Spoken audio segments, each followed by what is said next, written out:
इस वीडियो में हम के मेथड को पढ़ेंगे। के मेथड प्रोपोर्शंस को सॉल्व करने का एक और तरीका है। अभी तक हमने प्रोपोर्शन के जितने भी तरीके पढ़े, चाहे हमने मीन प्रोपोर्शन पढ़ी थी, थर्ड प्रोपोर्शन पढ़ी, कॉन्टीन्यूड पढ़ी, हमने फोर्थ प्रोपोर्शन पढ़ी, उन सबको सॉल्व करने का एक ही फार्मूला था, एक ही मेथड था, product of extreme is equal to product of means. लेकिन ये मेथड बाकी मेथड से डिफरेंट है।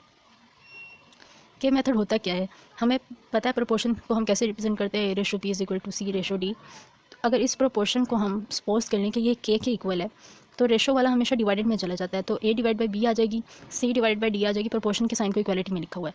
हमने ये सपोज करना है कि ये के इक्वल है, तो उस लिहाज से A over B is equal to K and C over D is equal to K आ जाएगा। और ए इक्वल है किसके, बी के, और सी की वैल्यू आ जाएगी हमारे पास डी के। ठीक है, इन वैल्यूज़ को याद रखना है, यही वैल्यूज़ हमारे सारे क्वेश्चंस में आएंगी कि ए की वैल्यू क्या है, सी की वैल्यू क्या है। अगर आपको भूल भी जाए तो आपने ये याद रखना है कि के मेथड के अंदर ए की वैल्यू और सी की वैल्यू को ड्राइव कैसे करते हैं। तो आप स्टार्ट बिल्कुल यहीं से ले सकते हैं कि we know that proportion a ratio B is equal to C ratio d if we equal them to k. अगर हम कह लें कि ये रेशोस के इक्वल है, मतलब आप ऐसे कुछ लिख दें और उसके बाद उसको के इक्वल कर दें, फिर ए की वैल्यू निकालें, सी की वैल्यू। इतना पोर्शन आप रफ में भी कर सकते हैं, क्वेश्चन का पार्ट नहीं बनाना तो वैसे भी इनको अलग से वैल्यूज़ याद रखने तो आप वैल्यूज़ भी याद रख सकते हैं।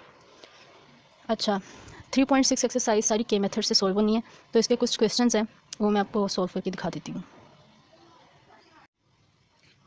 क्वेश्चन 1 का फोर्थ पार्ट सॉल्व करती हूँ। उसकी स्टेटमेंट है A6 plus C6 ratio B6 plus D6 is equal to A cube C cube ratio B cube D cube. Solution में करने के बाद हम पहले हम लिखेंगे by k method. A is equal to b k हमने अभी देखा था, और c is equal to d k, ये दो वैल्यूज़ हमारे पास आई थी। इन दोनों वैल्यूज़ को आप स्टेटमेंट में जब लगाएंगे, ए 6 है, ए की वैल्यू है बी के, आपने बी के लिख लिया और पावर में 6 आ गया। सी की वैल्यू डी के, वो आपने वैसे लिख लिया, डी के पावर में आ गया। इसी तरह डिवाइडेड में ये जो रेशो होती है, रेशो का मतलब होता है कि आगे वाली जो आपकी चीज़ है ये आपकी डिवाइडेड में जाएगी। B6 प्लस सी D6 वैसे का वैसे आ जाएगा, क्योंकि बी की वैल्यू हमारे पास के मेथड में नहीं होती और डी की वैल्यू नहीं होती। ए क्यूब सी क्यूब, इक्वालिटी का निशान वैसे ही है दरमियान वाला, और ए की वैल्यू फिर हमने अगेन लगाई बी के और उसकी पावर क्यूब। मल्टीप्लाई हो रहा था सी, तो सी की वैल्यू लगा दी डी और के क्यूब आ गया। ठीक है, फिर इसके बाद ये वाली चीज़ अगेन जो है ना वो हमारे पास डिवाइडेड में जाएगी, बी क्यूब और डी क्यूब, ये एज इट इज़ यहाँ पर लिख दिया। बी और डी की वैल्यूज़ हमारे पास नहीं है। बी और के जब इसकी ब्रैकेट को ख़त्म करेंगे तो बी की पावर 6 आ जाएगी, के की पावर 6 आ जाएगी, डी की पावर 6 आ जाएगी और के की पावर 6 आ जाएगी। ये सिंपल है। डिवाइड में ये ऐसे ही आ जाएगा। इसको ऐड नहीं कर सकते, इसको सॉल्व नहीं कर सकते, क्योंकि एक तरफ क्वांटिटी बी है, एक तरफ क्वांटिटी डी है। बी और डी ये दोनों सेम नहीं है, दोनों डिफरेंट क्वांटिटीज़ हैं।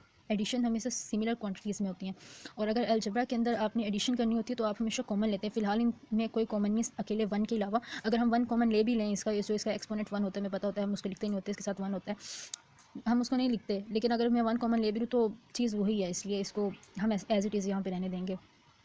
इस साइड पे बी क्यूब के क्यूब, जब हमने ब्रैकेट को खोला और साथ में डी क्यूब और के क्यूब आ गया, सही हो गया, और डिवाइडेड में ये फिर से वैसी की वैसी वैल्यू आ गई। अब ये वाला जो है ना, इसके अंदर कॉमन है K6, यहाँ पे भी है और यहाँ पे भी है, तो K6 को कॉमन ले लेंगे, B6 प्लस D6 डिवाइड में B6 और D6 ऐसे ही आ जाएगा। इस साइड पर जब हम मल्टीप्लाई करते हैं और दो सिमिलर क्वांटिटीज़ होती हैं, उनकी पावर्स हमेशा आपस में ऐड होती हैं। बी क्यूब डी क्यूब तो वैसे का वैसे ही आ जाएगा मल्टीप्लिकेशन के बाद आपस में। इस साइड पे भी है नहीं तो कहाँ मल्टीप्लाई करेंगे इसको। के साथ हमारे पास कोफिशिएंट क्या है, वन। ठीक है, वन वन वन वन नहीं लिखते अगेन। के क्यूब है, क्यूब पावर्स होती हैं वो हमेशा अलजेब्रा में ऐड होती हैं, तो 3 + 3 6 आ जाती हैं। B cube d cube b cube d cube ये दोनों सिमिलर ऊपर था, एक जैसा था, तो हमने इसको यहाँ पर जो है ना एक दूसरे से कट कर देना है। ठीक है, नीचे आ जाएगा सिर्फ K6। इस साइड पे B6 D6 ये दोनों भी सिमिलर थी, इन दोनों को भी हमने एक दूसरे से कट कर दिया, K6 आ गया हमारे पास। आंसर में K6 और K6 दोनों साइड पे इक्वल आ गया। हमने लिखना है left hand side is equal to right hand side, और लास्ट पे लाइन लिखना है हैंस प्रूफ्ड। यही वाली जो हमारी इक्वेशन थी कि ये वाली साइड इस साइड के इक्वल है, बस यहाँ पर आपका क्वेश्चन ये सॉल्व हो जाएगा। इसी एक्सरसाइज के क्वेश्चन नंबर 2 का पार्ट 2 है ये। स्टेटमेंट है AC plus CE plus EA over BD plus DF plus FB is equal to ACE और BDF, और पावर इसकी ओवरऑल 2/3 दी हुई है। बाय के मेथड में पता है A की वैल्यू B के है, C की वैल्यू D के है और E की वैल्यू F के होती है। क्योंकि इस क्वेश्चन में E भी लिखा हुआ है, इसलिए हमने E की वैल्यू भी लिखी। पहले E की वैल्यू नहीं थी, तो फर्स्ट लाइन में E की वैल्यू भी नहीं लिखी हुई थी। यहाँ पर जी बाय पुटिंग दीज वैल्यूज़, ठीक है जी, ए के अंदर वैल्यू लगा दी बी के, सी की वैल्यू लगा दी डी के, प्लस वैसे ही आ गया सी की वैल्यू अगेन लगा दी डी के, ई की वैल्यू एफ के, और यहाँ पे प्लस भी लगा दिया, ई की वैल्यू फिर आ गई एफ के, और ए की वैल्यू लगा दी बी के। डिवाइडेड में b d plus d f plus f भी एज इट इज़ आ जाएगा, क्योंकि इनकी वैल्यूज़ के मेथड में नहीं होती हैं। ठीक है, हमने सिर्फ इन्हीं थ्री वैल्यूज़, यही थ्री वैल्यूज़ हैं, यही लगानी है। दूसरी तरफ क्या है, ACE, ए की वैल्यू लगा दी बी के, सी की वैल्यू डी के, और ई की वैल्यू लगा दी एफ के। नीचे डिवाइडेड में BDF ऐसे आ जाएगा, और ब्रैकेट से बाहर इसकी पावर 2/3 वैसे की वैसे लिखी हुई है। इसको आपस में मल्टीप्लाई करेंगे, बी और डी आपस में मल्टीप्लाई किया, बी डी ऐसे आ जाएगा। ये जो के हैं ये आपस में मल्टीप्लाई होंगे। अगेन जब अलजेब्रा के अंदर मल्टीप्लिकेशन होती है तो पावर्स हमेशा ऐड होती हैं। यहाँ पे भी 1 पावर थी, यहाँ पे 1 पावर थी, वो के स्क्वायर आ जाएगा। डी एफ के स्क्वायर, एफ पी के स्क्वायर, और डिवाइडेड में ये चीज़ एज इट इज़ वैसी की वैसी आ जाएगी। यहाँ पर क्या है जी, बी डी एफ के क्यूब। अब मैंने इसका के क्यूब यहाँ ले लिया, इनको ओवरऑल मल्टीप्लाई किया, बी डी एफ के 3 दफ़ा था, के क्यूब आ गया क्योंकि इसकी पावर्स आपस में प्लस हो गई हैं। नीचे बी डी एफ वैसे आ गया और ये चीज़ मैंने बाहर वाले वैसे की वैसी लिख लिया। या जब इनके आपस में एडिशन करेंगे, इसमें क्या चीज़ कॉमन है, इसमें के कॉमन था, के स्क्वायर कॉमन था, के स्क्वायर को कॉमन ले लिया। इधर क्या आ गया, पीछे रह गया, बच गया b d plus d f plus f b. तो और डिवाइडेड में ये दो चीज़ें आपस में सिमिलर हैं, एक दूसरे से कट जाएंगी।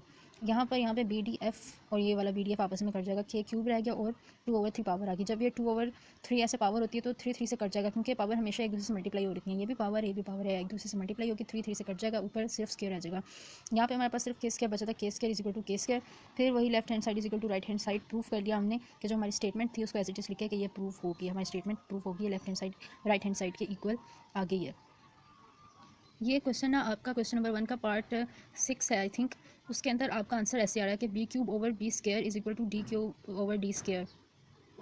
इस तरह आएगा या जिस तरह भी आएगा तो आपने वहाँ पे एंड पे सपोज करना है कि b is equal to d, तो फिर ये एक दूसरे के इक्वल आएंगे। मतलब एक साइड पे बी आ रहा होगा और दूसरी साइड पे डी आ रहा होगा। हो सकता है कि आपका इस तरह ना आए, आपका किसी और तरीके से आ रहा हो, b cube over b square ना आए, इस तरह का आंसर ना आए आपका। बाकी सब क्वेश्चंस में जिस हमने पहले किए हैं, left hand side is equal to right hand side, वो एज इट इज़ आ जाती है। लेकिन सिर्फ ये क्वेश्चन है पूरी एक्सरसाइज में जो जिसका आंसर वो नहीं आता, मतलब इक्वल नहीं आ रहा होता, बी और डी के दरमियान में ही आपका आएगा। मेरे पास ये, अगर मैं इसको करना भी चाहूँ,